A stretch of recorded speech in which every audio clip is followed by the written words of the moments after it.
Okay, it's time now for our cultural interlude, and I'm joined by our film critic, Lisa Nesselson. Hi, Lisa. Hi there. So today you're going to be talking about a movie that had its world premiere actually almost a year ago at the Cannes Film Festival. That's Nebraska, a film directed by Alexandre Payne and starring Bruce Dern. That's right. Amazingly, that film was finished, I think, just 3 or 4 days before the festival started, and then Bruce Dern went on to win the Best Actor award from Steven Spielberg's jury. It's a deadpan, bittersweet comedy about Woody, a taciturn curmudgeon, who gets it into his head that a piece of junk mail announcing that he's a millionaire is actually telling the truth. He takes it seriously. So he sets out to collect his winnings, which happen to be in another state. He'll have to get from Billings, Montana to Lincoln, Nebraska, and he's not allowed to drive because, well, he drinks. Let's take a look. So you told the sheriff that you were walking to Nebraska? That's right. To get my $1 million. This is Woody Grant.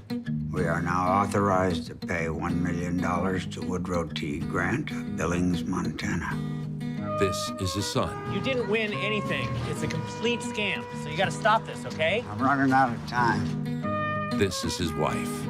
I never knew the son of a bitch even wanted to be a millionaire. You should have thought about that years ago and worked for it. How much longer is he gonna be around?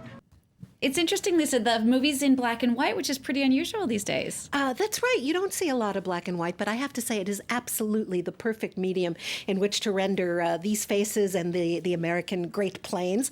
Dern brought the film to the Chicago International Film Festival. He actually grew up in a suburb of Chicago in an affluent family that really looked down on acting. And while I was there, I got to ask him about playing a colorful character in a black and white movie, and also as an example of a certain brand of American. Let's watch. They're the stoics that are left in America because there is a lot of it that's gone and not the same. The farmers are tenants on their own farms working for big corporations. But despite the bleakness and everything else, they don't leave. And Woody's one of those people. His whole family is one of those. It's Bruce Dern there. I really get the feeling that this is one film you truly like. As a matter of fact, I've seen it twice, and I flat out adore it. And, you know, if you see it, you will be able to pick up on your quirks and foibles quota for months to come, because it's about all these wacky people who have the contours of business partnerships and romantic partnerships, what it means to be a son, what it means to be a father, what happens to otherwise normal people when they think there might be some money that they could get their hands on, what it means to try and make up for squandered opportunities and lost time, and it's funny. The loose ends are tied up in exquisite fashion.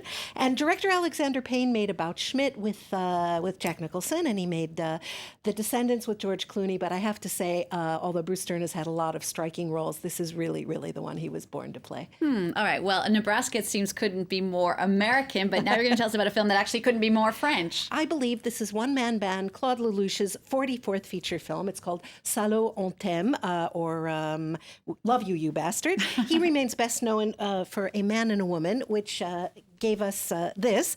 And it won top prize at Cannes and 2 Oscars. And inside this is a melody that I think everybody's pretty familiar with, variations on da da da da da da da da da. Okay, enough of that. Not bad for a guy whose first film actually elicited the damning review.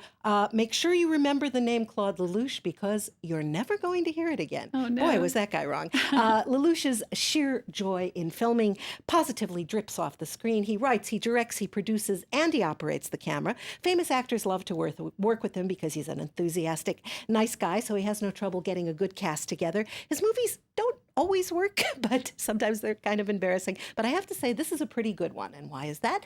It has Johnny Hallyday and Eddie Mitchell, 2 iconic singers with careers going back to the late 50s, early 60s.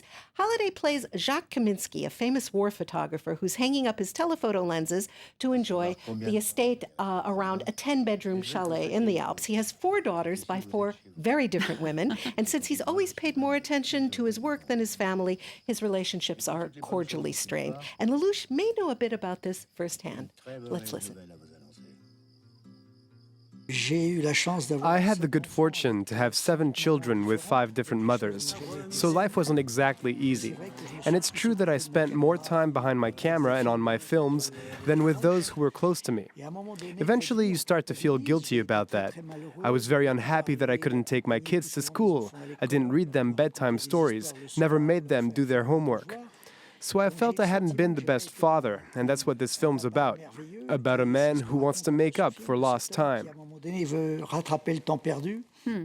7 children with 5 different women. I didn't know that about the director, Claude LELOUCH. Let's go back to this movie now. Something actually stirs up this extended family. Tell us about that. Well, Jacques' best friend tells a little fib. Actually, it's a pretty big fib, thinking it's going to bring about desirable results. And in fact, a roller coaster ride ensues. We get everything from a bank robbery to about half a dozen romantic relationships, all stuffed into one film. And if LELOUCH wants to put in everything, including the kitchen sink, well, it's a kitchen that it's actually kind of nice to spend 2 months. Thank you so much, Elisa Nesselson, for that look at those 2 movies. And interestingly, for that look at Johnny Hallyday as well. We always forget that he does do movies from time to time. The man known as the French Elvis. Lisa, thank you so much. Coming up for you after the break. Now, France breaks away from all the political seriousness of recent days to have a little April Fool's fun. Be sure to stay tuned for that.